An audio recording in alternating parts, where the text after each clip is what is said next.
নমস্কার, আপনারা দেখছেন সংবাদ বাংলা ইউটিউব চ্যানেল। আপনাদের সাথে আমি পায়েল। জানাবো আজকের কিছু গুরুত্বপূর্ণ খবর। প্রধান সংবাদগুলি জানার আগে শুরুতেই দেখে নিন আজকের হেডলাইন। মালদহে ফের উদ্ধার টাকার পাহাড়, বাইক থেকে কাঁড়ি কাঁড়ি নগদ, মাদক সহ আটক 2। বিজেপিতে দাদাগিরির সংস্কৃতি বরদাস্ত নয়, শ্রমিকের সুরে হুঁশিয়ারি জিতেন্দ্র তিওয়ারির। 10 লক্ষ উপভোক্তার অ্যাকাউন্টে যাবে 60,000 টাকা। আজ থেকে বাংলার বাড়ির দ্বিতীয় কিস্তির টাকা বিতরণ শুরু। গভীর রাতে বিকট শব্দে কেঁপে ওঠে এলাকা, মালদহে বিস্ফোরণে দগ্ধ একই পরিবারের 4 শিশু সহ 7। সাকিবের বাড়িতে হামলা, হাসিনার ভার্চুয়াল সম্মেলনে হাজির থাকার কয়েক ঘন্টার মধ্যেই ছোড়া হলো পাথর, ধরানো হলো আগুন। শব্দ দূষণ রোধে মসজিদে মাইকের না, ধর্ম করুন বাড়িতে বললেন শ্রমিক। হাইকোর্টে প্রতিবাদী নওশাদ। ধর্মীয় ভাবাবেগে আঘাতের অভিযোগ, হাইকোর্টের নির্দেশকে চ্যালেঞ্জ করে এবার সুপ্রিম কোর্টের দ্বারস্থ মহুয়া। পালাবদলের বাংলায় শিল্পায়নে গতি, মুম্বাইয়ে টাটার সঙ্গে শিল্প বৈঠকে রাজ্য। ক্ষমতা গেলেও যায়নি দম্ভ, তোলার টাকা না দেওয়ায় অ্যাম্বুলেন্স চালককে মার তৃণমূল নেতার। 10 ও 20 টাকার প্লাস্টিকের নোট কবে আসছে বাজারে, বড় আপডেট দিল রিজার্ভ ব্যাংক। স্বাধীনতা দিবসে রাজ্যবাসীর উদ্দেশ্যে ভাষণ দিন মুখ্যমন্ত্রী শুভেন্দুকে প্রস্তাব রাজ্য বিজেপির। সুমিত রায়ের গ্রেপ্তারিতে না সুপ্রিম কোর্টে, তবে করতে হবে সহযোগিতা, নির্দেশ আদালতের। প্রবল বৃষ্টিতে মর্মান্তিক দুর্ঘটনা, উত্তরপ্রদেশে বাড়ি ভেঙে একই পরিবারের 6 জনের মৃত্যু, শোকের ছায়া এলাকায়। জনগণের সম্পদ, জনগণের জন্যই এলিয়ট পার্কের সৌন্দর্য ফিরিয়ে মমতাকে খোঁচা শুভেন্দুর।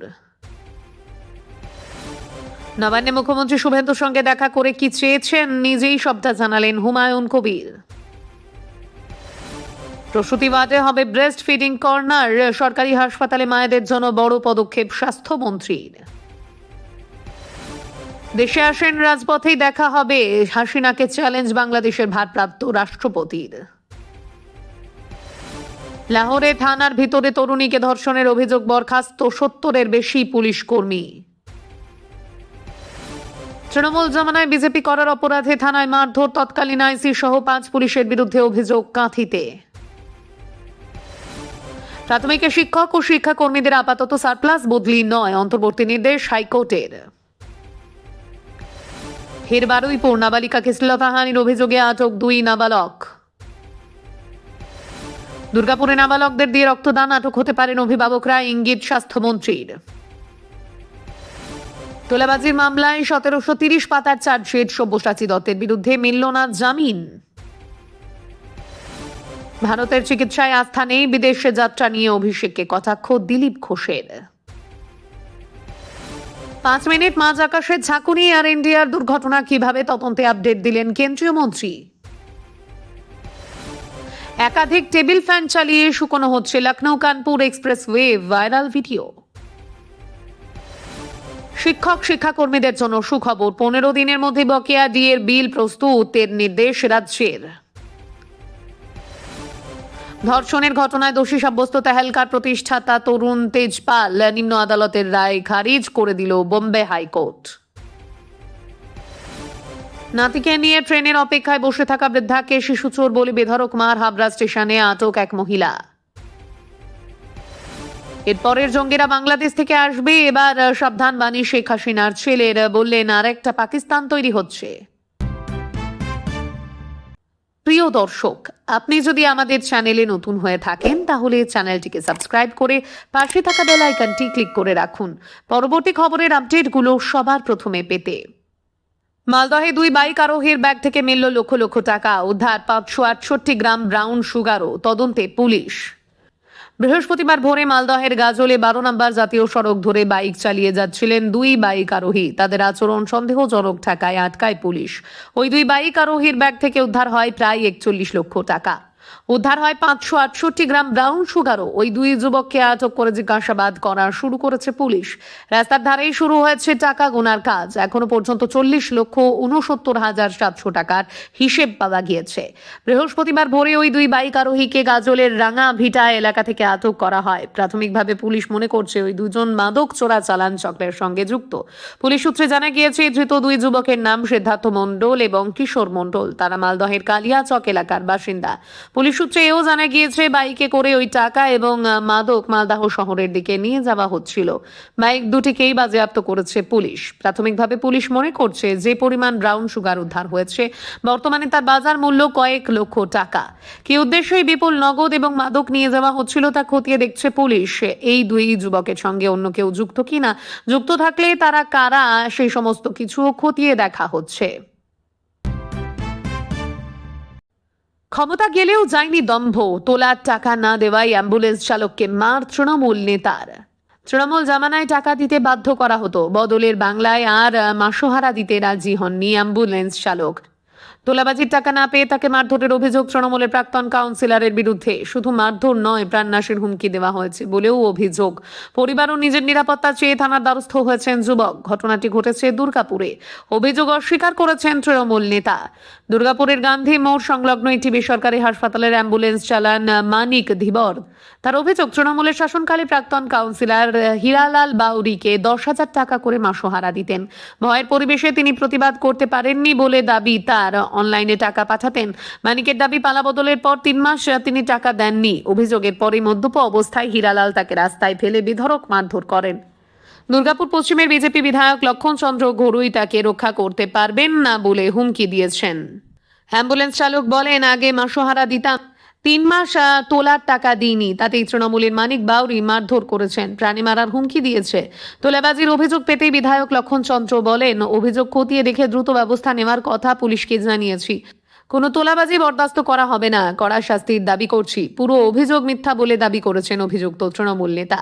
হীরালাল বাউরি বলেন, আমার পরিবার তুলে কথা বলায় ঝামেলা হয়েছিল, কোনো তোলাবাজির বিষয় নেই।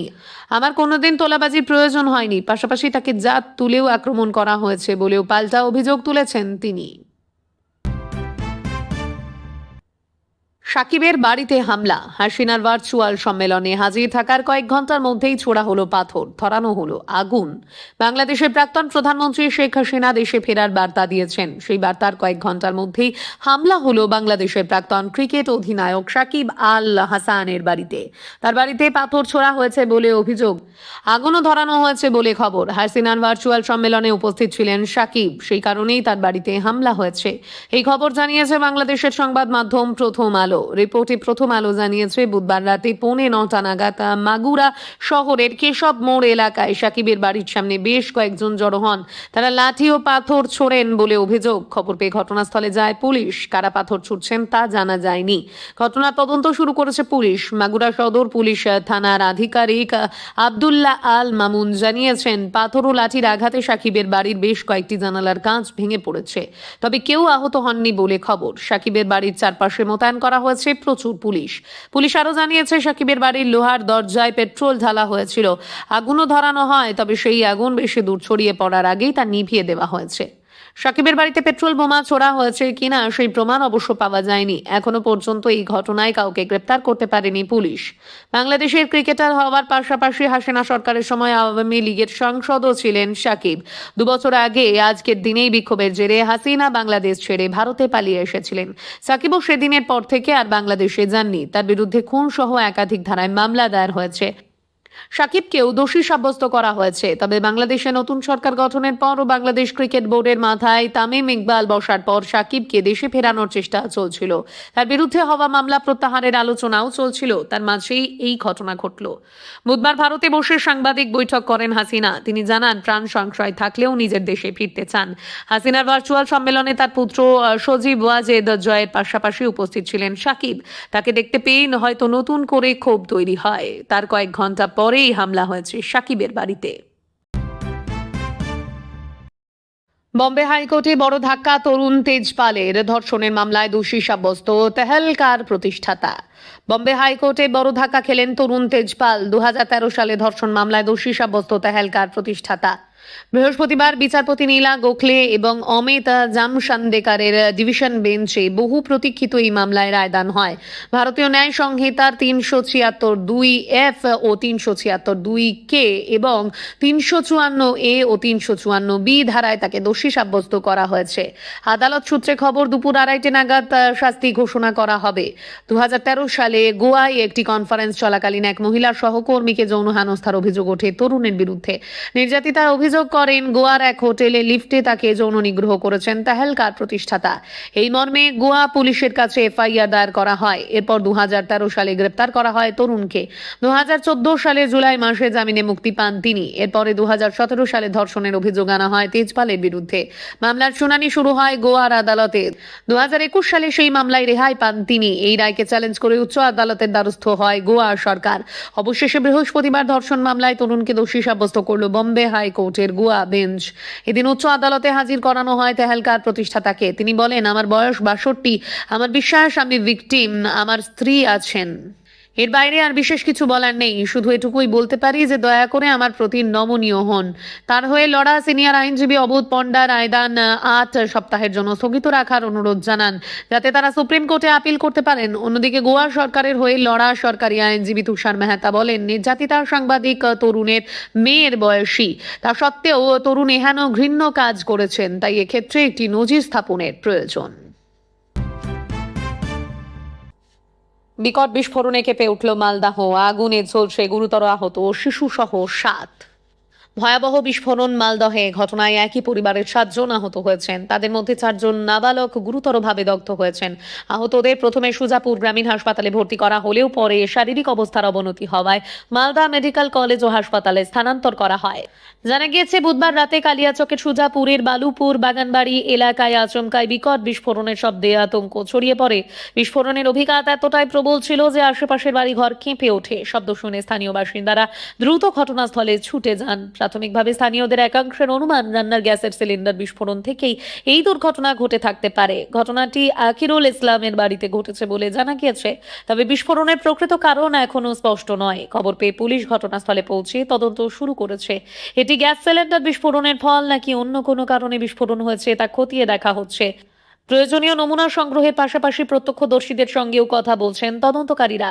স্থানীয় বাসিন্দা জানান, আচমকা প্রচন্ড বিস্ফোরণের শব্দ শুনে তিনি বাইরে বেরিয়ে আসেন। ঘটনাস্থলে গিয়ে দেখেন পরিবারের একাধিক সদস্য আগুনে দগ্ধ হয়েছেন। তাদের মধ্যে কয়েকজন শিশুও রয়েছে। আরও এক বাসিন্দার দাবি, রান্নার সময় গ্যাসের সিলিন্ডার বিস্ফোরণের ঘটনা ঘটেছে বলে তার ধারণা। তার কথায় বিস্ফোরণে কয়েকজন শিশু মারাত্মকভাবে দগ্ধ হয়েছে। বিজেপিতে দাদাগিরির সংস্কৃতি বরদাস্ত নয়, শ্রমিকের সুরে হুঁশিয়ারি জিতেন্দ্র তিওয়ারির। তৃণমূল কংগ্রেসের আমলে যে দাদাগিরির সংস্কৃতি চলতো, সেই রাজনীতির আর কোনো জায়গা বিজেপিতে নেই। পাণ্ডবেশ্বরের একটি সভা থেকে কর্মীদের সতর্ক করে দিলেন বিধায়ক জিতেন্দ্র তিওয়ারি।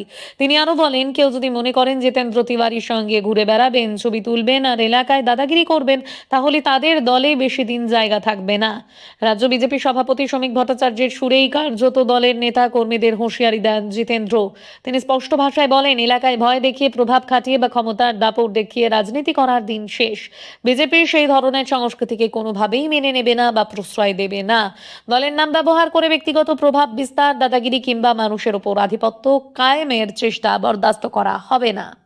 জিতেন্দ্র স্পষ্ট করে দেন, বিজেপিতে রাজনীতি করতে হলে মানুষের কাছে যেতে হবে, তাদের বিশ্বাস অর্জন করতে হবে, জনসংযোগের মাধ্যমে নিজেদের গ্রহণযোগ্যতা তুলে ধরতে হবে। মানুষের সমর্থন ও আস্থাই একজন রাজনৈতিক কর্মীর সবচেয়ে বড় শক্তি, ভয় বা প্রভাব নয়। যারা বিজেপির পতাকার নিচে কাজ করতে চান, তাদের কাছে একটাই পথ খোলা রয়েছে, জনগণের আশীর্বাদ অর্জন করা, মানুষের মন জয় করা, তাদের ভালোবাসা ও আস্থা অর্জন করা এবং প্রত্যেককে সম্মান করা। মানুষের সম্মান ও জনসমর্থনের ভিত্তিতেই সংগঠনকে শক্তিশালী করতে হবে বলে বার্তা দেন বিজেপি বিধায়ক। তিনি আরো জানান, সম্মানের সম্পর্ক গড়ে তুলতে পারলেই মানুষের সমর্থন দীর্ঘস্থায়ী হয়। ভয়, ভীতি, দাদাগিরি বা ক্ষমতার দাপটের রাজনীতির কোনো স্থান বিজেপিতে নেই। উল্লেখ্য, রাজ্যে পালা বদলের পর কেটেছে প্রায় 3 মাস। এরই মধ্যে দলের অন্দরে একাধিক বিচ্যুতি দেখা যাচ্ছে বলে দাবি রাজ্য বিজেপি সভাপতি শ্রমিক ভট্টাচার্যের। বিভিন্ন এলাকা থেকে তোলাবাজি, দাদাগিরির অভিযোগ সামনে এসেছে। এই সব বিচ্যুতি দূর করতে কড়া পদক্ষেপের পথে হেঁটেছে রাজ্য বিজেপি। 250-র বেশি নেতা কর্মীকে শোকজ করা হয়েছে। অনিয়মের অভিযোগে সাসপেন্ড হয়েছেন 22 জন। সম্প্রতি জগদ্দলের বিজেপি বিধায়ক রাজেশ কুমার বেআইনি কাজের বিরুদ্ধে কড়া কড়া পদক্ষেপের বার্তা দিয়েছেন। এবার জিতেন্দ্র তিওয়ারির দলের অন্দরে বিচ্যুতি নিয়ে সরব হলেন। শব্দদূষণ রোধে মসজিদে মাইকে না, ধর্ম করুন বাড়িতেই বললেন শ্রমিক। হাইকোর্টে প্রতিবাদী নওশাদ।